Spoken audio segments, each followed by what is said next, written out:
أهلا وسهلا ومرحبا بكم سيدتي سادتي في قناتكم عالم المرأة مع أمينة. قناة متنوعة، كل ما يتعلق بك سيدتي.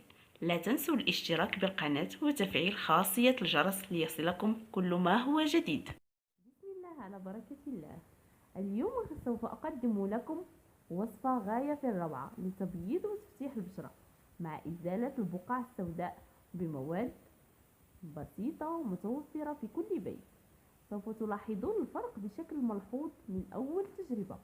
كما تعلمين سيدتي أن البشرة الوجه فهي جد حساسة وتتعرض لعدة تأثيرات يومية.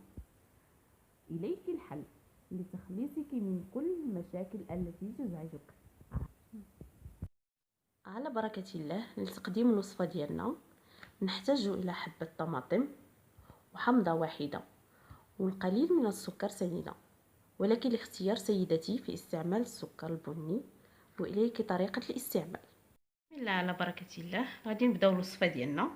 كناخدو حبة طماطم وكنقطعوها إلى نصفين،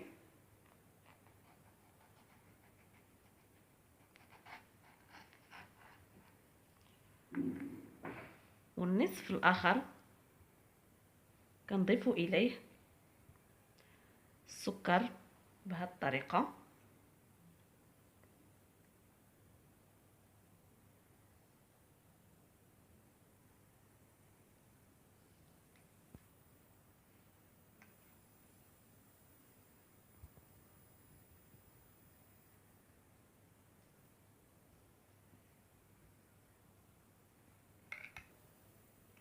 من بعد ما كنبللو البشرة ديالنا بالماء، كنبداو ندعكو بهذه الطريقة هذه.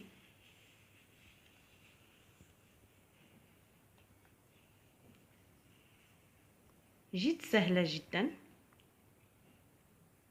للتنبيه، في هذه الوصفة تتستعمل بالليل مرة واحدة في الأسبوع. كما تعلمين سيدتي أن عصير الطماطم فهو مفيد جدا، فعال لتفتيح البشرة وتنقية من الشوائب.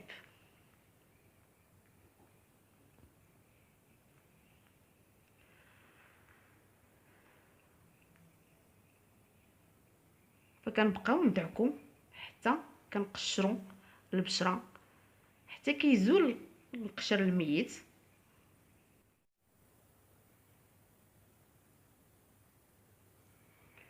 يمكنك استخدام هذا المقشر الطبيعي في الجسم بالكامل وفي اليدين والرجلين.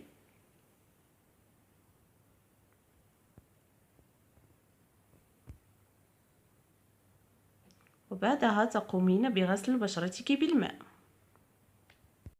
من بعد كننتقلوا للمرحلة الثانية. كنقطعوا النصف الحامضة والنص الثاني كنحتفظوا به في الثلاجة.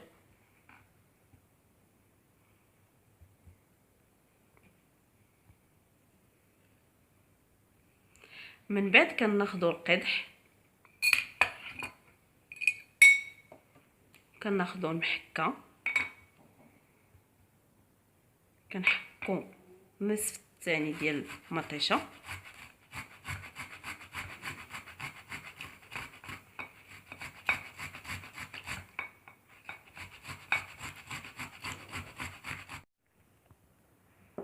من بعد كناخذوا الصفاي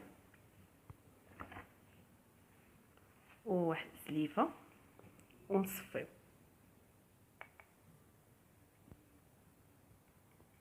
حنا محتاجين هي الماء ديالها.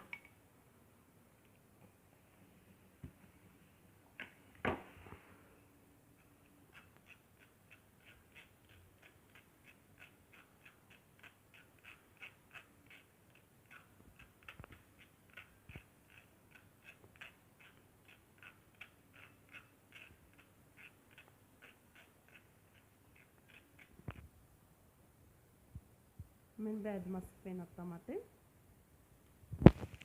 كنقوموا تعصير حامضه عليها بعد ما حيدنا منها الهضومه.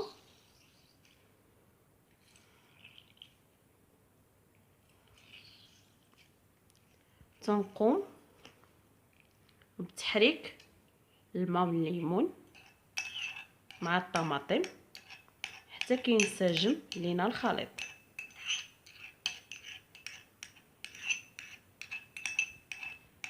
اذا هذا هو الخليط ديالنا. كناخذوا القطن كنستعملوه فوق البشره ديالنا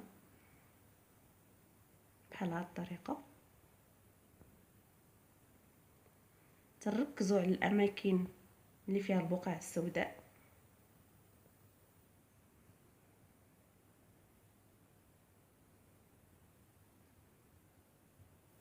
كيف سبق ليا وقلت لكم، يمكن لنا تطبيق هذه الوصفه على الجسم كامل حتى الرجلين والكوعين.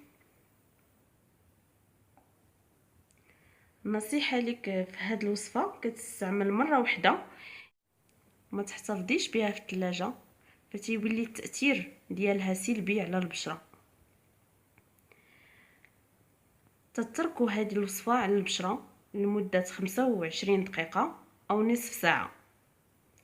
بعدها كتقومي بغسل بالماء الدافئ وبعدها بالماء البارد باش كيتسدوا المسام.